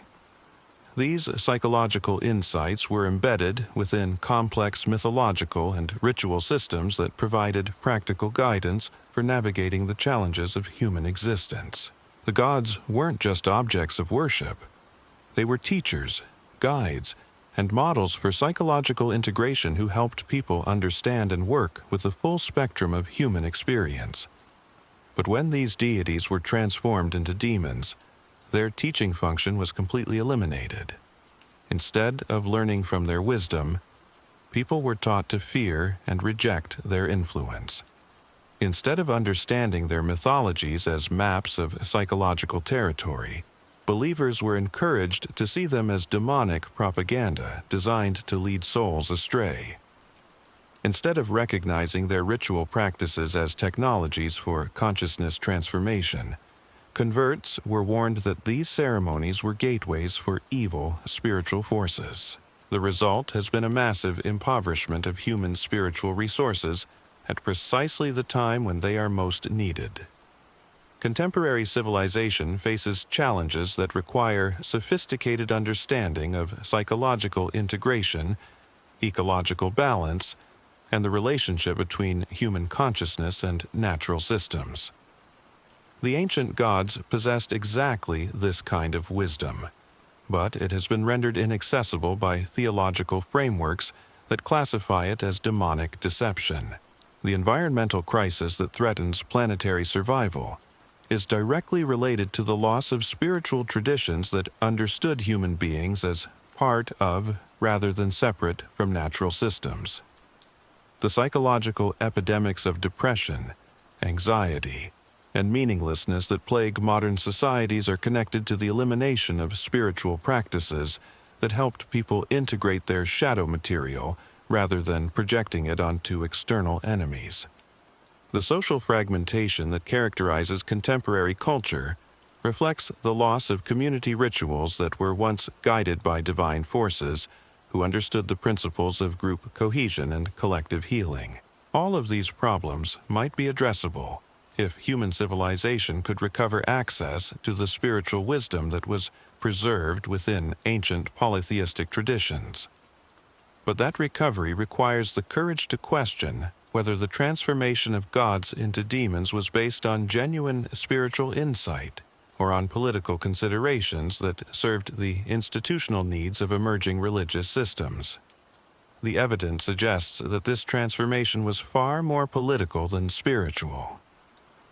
The ancient gods weren't demonized because they were inherently evil, but because they represented alternative sources of spiritual authority that threatened the exclusive claims of monotheistic institutions. Their wisdom wasn't rejected because it was false, but because it was inconvenient for religious systems that required absolute theological control to maintain their power. The rehabilitation of these ancient spiritual traditions doesn't require rejecting monotheistic insights or returning to primitive superstitions. It requires recognizing that spiritual truth is complex enough to accommodate multiple approaches to divine reality, that different theological frameworks serve different psychological and social functions, and that the demonization of alternative spiritual paths may have more to do with institutional politics than with genuine spiritual discernment. The gods who became demons may indeed have been victims of spiritual conquest rather than agents of cosmic evil. Their transformation may represent one of the greatest spiritual tragedies in human history, a massive loss of wisdom and insight that continues to impoverish human consciousness today. Understanding this history may be essential for recovering the spiritual resources necessary to address the challenges that threaten our collective future. Because the demons of our contemporary spiritual landscape may actually be the preserved remnants of humanity's oldest and wisest teachers, transformed beyond recognition by theological systems that feared their power more than they valued their truth. The ancient gods may be calling to us still, not as enemies to be defeated, but as guides to be rediscovered, not as sources of spiritual contamination, but as fountains of wisdom that we have forgotten how to drink from safely. The question that emerges from this investigation isn't whether these ancient deities were real or imaginary, good or evil, divine or demonic. The question is whether human civilization can afford to continue rejecting the spiritual wisdom they represent, simply because it doesn't conform to the theological categories that have dominated religious consciousness for the past 2 millennia. The transformation of gods into demons may have served important historical purposes, but those purposes may no longer be relevant to the challenges facing contemporary humanity. The time may have come to reconsider these ancient transformations, not to reverse them necessarily, but to understand them more clearly and to recover whatever wisdom may have been lost in the process of theological conquest. The ancient gods who fell before the Bible may be ready to rise again, not as objects of worship, but as sources of insight, not as rivals to contemporary spiritual truth, but as complementary expressions of the divine mystery that transcends all human categories. Their rehabilitation may be essential for the spiritual healing of a civilization that has forgotten how to live in harmony with the cosmic forces that sustain all existence. The demons of our nightmares may actually be the gods of our dreams, transformed by centuries of theological politics, but still carrying within their distorted forms the wisdom that humanity needs to remember. The spiritual warfare that has defined religious consciousness for millennia may need to give way to spiritual diplomacy that can recognize divine truth wherever it appears, even in the most unexpected and previously forbidden forms. Because in the end, the greatest victory over the forces of darkness may not come through defeating demons, but through recognizing the gods that were hidden within them all along. The ancient transformation that turned protectors into predators may itself need to be transformed, revealing the sacred within the supposedly profane and finding the divine light that was never truly extinguished, only obscured by the shadows of human fear and institutional ambition. The gods are stirring in their demonic disguises, waiting for human consciousness to evolve beyond the binary thinking that created their exile. Their return may not require new revelation, but simply the courage to see past the theological veils that have hidden their true nature for so long. The ancient wisdom they carry may be the key to healing wounds that have festered in human consciousness since the dawn of monotheistic civilization. The fall before the Bible may have been less about the corruption of divine beings, and more about the limitation of human understanding. The rise that may be coming could represent not the return of paganism, but the maturation of spiritual consciousness that can embrace complexity without losing coherence, that can honor mystery without abandoning discernment, that can recognize divine truth in forms that previous generations were too frightened to acknowledge. The ancient gods who became demons are waiting in the shadows of human consciousness, not as enemies to be feared, but as teachers to be remembered, not as threats to spiritual truth aspects, but as forgotten of its infinite complexity. Their time of exile may be ending, and their wisdom may be exactly what humanity needs to navigate the challenges that lie ahead. But what emerges from this investigation forces us to confront an even more unsettling possibility. What if the entire framework of spiritual warfare that has governed human consciousness for millennia is built on a foundation of theological politics rather than cosmic truth? What if the great battle between good and evil that defines so much of our religious understanding is actually the result of ancient power struggles that transformed legitimate spiritual diversity into absolute moral opposition? The implications of this possibility extend far beyond academic theology into the very foundations of how we understand reality itself. Because if the demons that populate our spiritual nightmares were once gods who commanded genuine Rev the Fallen rents, if angels that threaten our souls were once divine beings who protected and guided human civilization, then what does that tell us about the nature of spiritual authority and the construction of religious truth? Consider the profound psychological transformation that occurred when entire populations were forced to reconceptualize their spiritual reality according to these new categories. Ancient peoples had lived in a world where multiple forms of divine authority coexisted, where different gods governed different aspects of existence, where spiritual power was distributed rather than centralized. The cosmos was understood as a complex ecosystem of spiritual forces that required careful navigation but offered multiple pathways to divine connection. The monotheistic revolution didn't just change theological doctrine, it fundamentally altered human consciousness by eliminating this spiritual diversity and replacing it with a binary system that recognized only one legitimate source of divine authority. Every other spiritual force was either denied existence or reclassified as a rebellious enemy of the true order. The rich complexity of ancient spirituality was flattened into a stark landscape of absolute opposition. This transformation created what we might call spiritual fundamentalism, an approach to divine reality that cannot tolerate ambiguity, complexity, or alternative perspectives. In this framework, spiritual truth becomes singular rather than multifaceted, exclusive rather than inclusive, absolute rather than contextual. Any deviation from approved theological parameters becomes not just error but cosmic treason. The psychological pressure created by this fundamentalist approach helps explain many of the pathological aspects of religious experience that have characterized monotheistic cultures throughout history.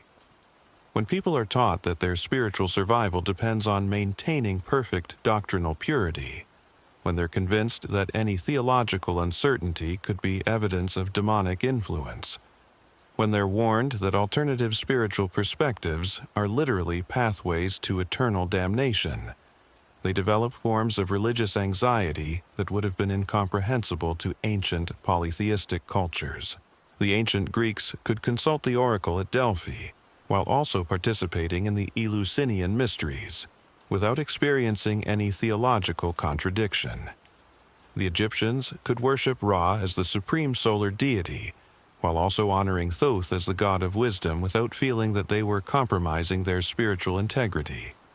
The Mesopotamians could revere Marduk as the king of the gods, while also offering sacrifices to Ishtar without worrying about divided loyalties.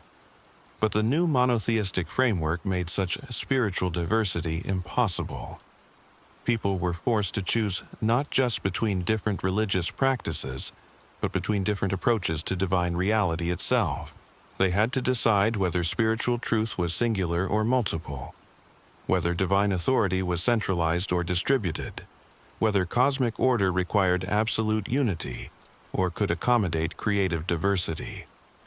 The trauma of this forced choice reverberates through human consciousness even today. Contemporary religious conflicts, interfaith tensions, and sectarian violence can all be traced back to the ancient transformation that eliminated spiritual diversity in favor of theological absolutism.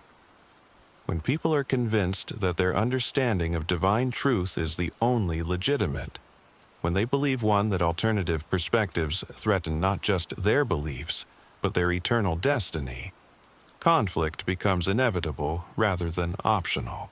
But perhaps most tragically, this absolutist approach has made it almost impossible for contemporary humanity to access the spiritual wisdom that was preserved within ancient polytheistic traditions. The gods who were transformed into demons carried within their mythologies sophisticated understanding of psychological integration, ecological balance, and cosmic harmony that modern civilization desperately needs to rediscover. The ancient mystery schools that honored these deities had developed practical technologies for consciousness transformation that addressed human psychological needs with remarkable sophistication. The ritual practices that connected people with divine forces provided effective methods for healing trauma, integrating shadow material, and accessing transcendent states of awareness. The mythological narratives that described divine activities offered profound insights into the dynamics of psychological development and spiritual growth. All of this wisdom was systematically eliminated or driven underground when the ancient classified as demigods were ronic entities. Instead of learning from their teachings, people were taught to fear and reject their influence. Instead of studying their mythologies as maps of consciousness, believers were warned that these stories were demonic propaganda designed to lead souls astray. Instead of practicing their rituals as technologies for transformation that these ceremonies were gateways for, converts were told evil forces. The result has been a massive impoverishment of human spiritual resources precisely when they are most needed. Contemporary civilization faces psychological and ecological crises that require sophisticated understanding of the principles that governed ancient spiritual wisdom. The epidemic of mental health disorders, the breakdown of community bonds, the environmental destruction that threatens planetary survival. All of these challenges might be more effectively addressed if human culture could access the knowledge that was embedded within traditional polytheistic systems. But accessing this wisdom requires confronting the possibility that the demonization of ancient gods was based more on political necessity than spiritual truth. It requires considering whether the theological frameworks that have governed human consciousness for centuries might need fundamental revision to accommodate the complexity of divine reality that ancient cultures understood intuitively. This doesn't necessarily mean returning to ancient forms of worship or rejecting the insights that monotheistic traditions have contributed to human spiritual development. It means recognizing that spiritual truth might be large enough to accommodate multiple approaches to divine reality, complex enough to transcend simple categories of good and evil, and inclusive enough to honor wisdom wherever it appears. The rehabilitation of ancient spiritual traditions requires developing what we might call theological maturity, the ability to distinguish between institutional politics and spiritual truth, between religious propaganda and divine revelation, between the human construction of theological categories and the actual nature of cosmic reality.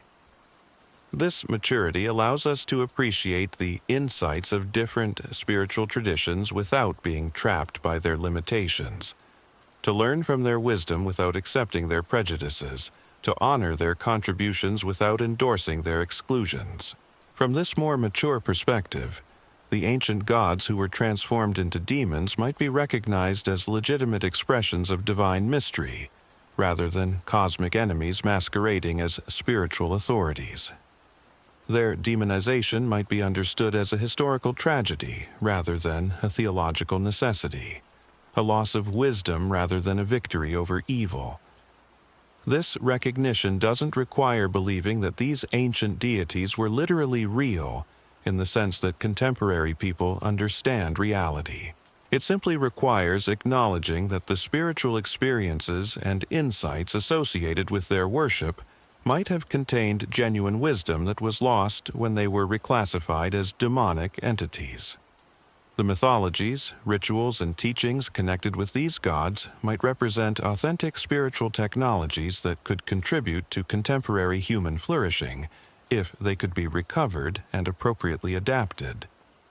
The process of this recovery has already begun in various forms throughout contemporary culture.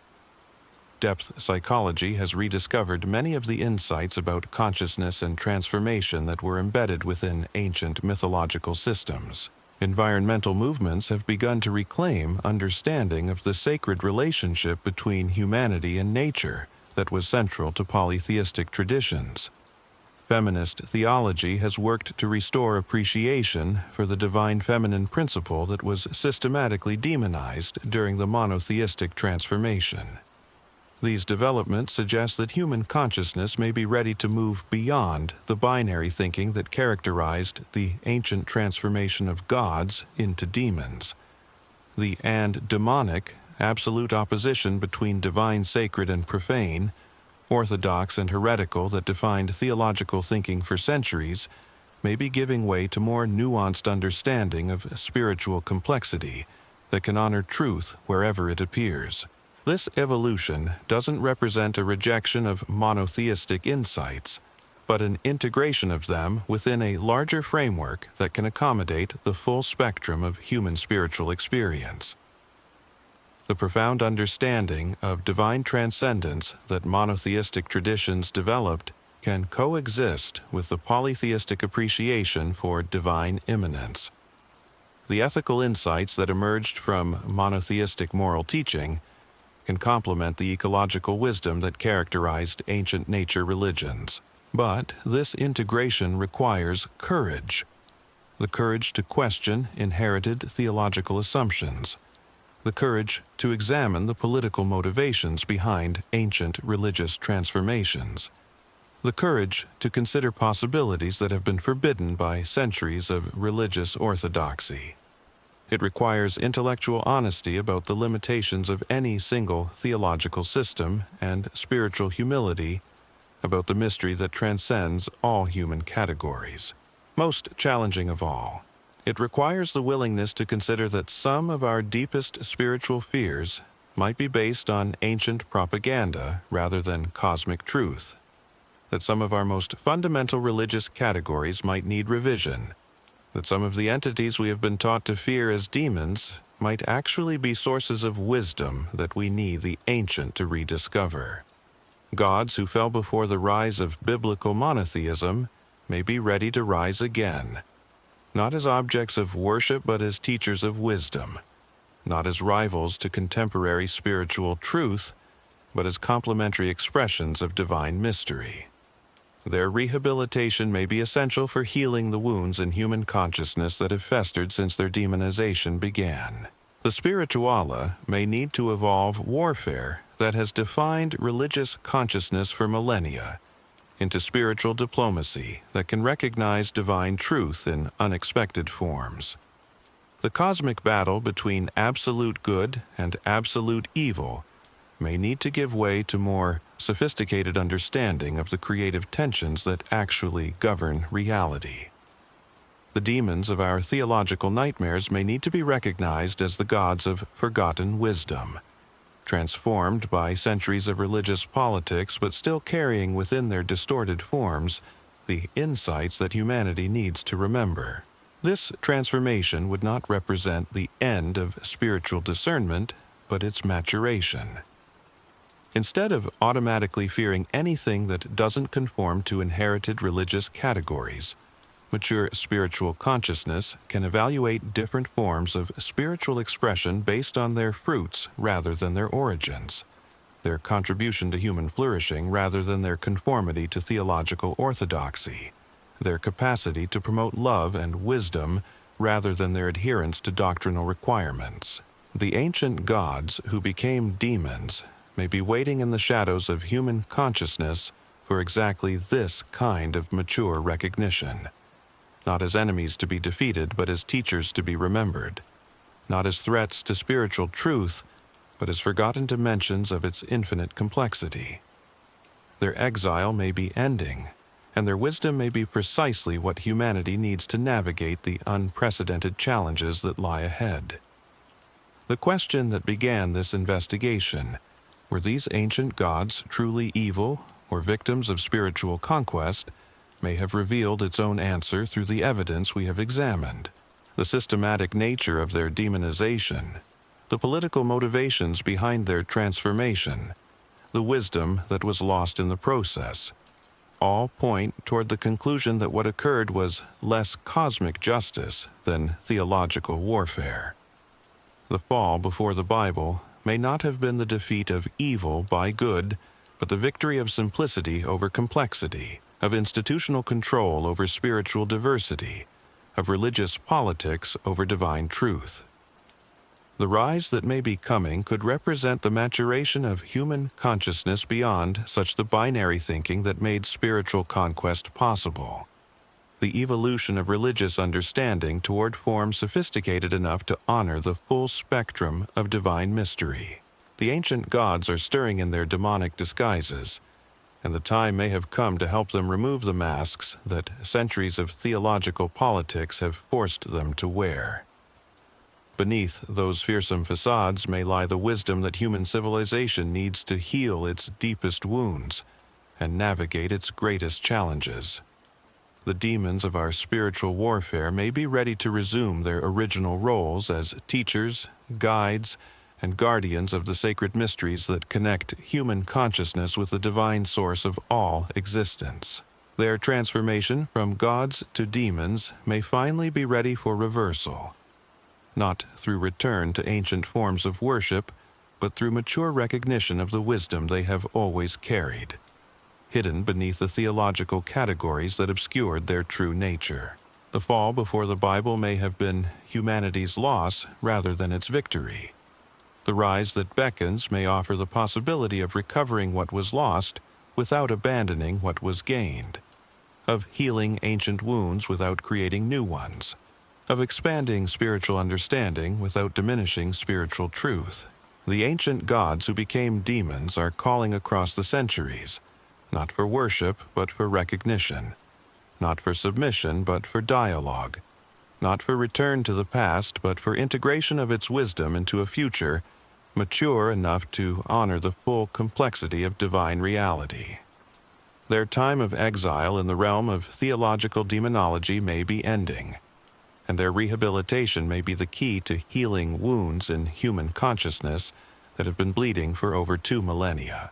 The implications of this spiritual medium territory's orphosis extend into that most people never consider when they encounter what they believe to be demonic manifestations in contemporary life. Because what we're witnessing today in exorcism rituals, spiritual warfare practices, and paranormal investigations may actually be encounters with the fragmented consciousness of ancient divine beings who have been imprisoned within theological categories that deny their original nature. Consider what happens during a traditional exorcism, when entities identifying themselves by names like Baal or Astarte manifest through possessed individuals. The standard religious interpretation is that these are fallen angels or demons attempting to deceive and destroy human souls. But what if these manifestations represent something far more complex and tragic? What if they are the surviving consciousness fragments of ancient gods who have been so thoroughly demonized that they can only express themselves through the distorted channels that theology has assigned to them? The psychological dynamics of this situation become even more disturbing when we consider the role of expectation and projection in spiritual encounters. When exorcists approach these entities with absolute certainty that they are dealing with evil demons, when they bring centuries of theological conditioning that defines any non-Christian spiritual manifestation as satanic, when they carry the collective unconscious programming of civilizations that have been trained to fear these ancient names, they create a spiritual environment where the original divine nature of these beings cannot possibly express itself authentically. The tragic result is a kind of spiritual theater where ancient gods are forced to play the roles of demons, because those are the only parts that contemporary religious consciousness has written for them. They appear as malevolent entities not because that reflects their true nature, but because that is the only way they can manifest within theological systems that have denied every other possibility for their existence. This dynamic helps explain why exorcism rituals often seem to confirm the demonological framework that inspired them. The entities that manifest during these procedures do indeed appear to be evil, destructive, and opposed to Christian authority. But this appearance may be the result of the spiritual violence that has been done to them, rather than evidence of their inherent malevolence. When divine beings are imprisoned within demonic categories for centuries, when they are constantly approached with fear and hatred rather than reverence and understanding, when they are given no opportunity to express their original nature, they may indeed become the very monsters that theology has declared them to be. So we return to the question that haunts every shadow of this investigation. Were these ancient gods truly the cosmic enemies that centuries of theology have declared them to be?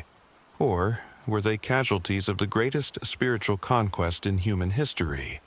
Divine beings whose only crime was existing before the rise of monotheistic orthodoxy. The evidence we've uncovered paints a picture far more complex than simple good versus evil. We've seen how systematic the transformation was, how political the motivations were, how much wisdom was lost in the process. The gods, who once taught humanity to live in harmony with natural cycles, who embodied the sacred feminine, who understood the delicate balance between creation and destruction, were systematically rebranded as enemies of everything they had originally protected.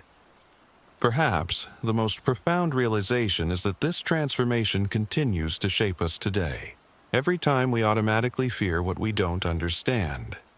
Every time we reduce spiritual complexity to binary categories, every time we project our shadows onto external enemies rather than integrating them through wisdom, we perpetuate the same patterns that turned protectors into predators millennia ago. The ancient gods who became demons may be stirring in their theological prisons, waiting for human consciousness to evolve beyond the fear that created their exile. Their rehabilitation might not require worship or return to ancient practices, but simply the maturity to recognize divine truth wherever it appears, even in forms that previous generations were too frightened to acknowledge. Because in the end, the greatest victory over darkness may not come through defeating demons, but through recognizing the gods that were hidden within them all along.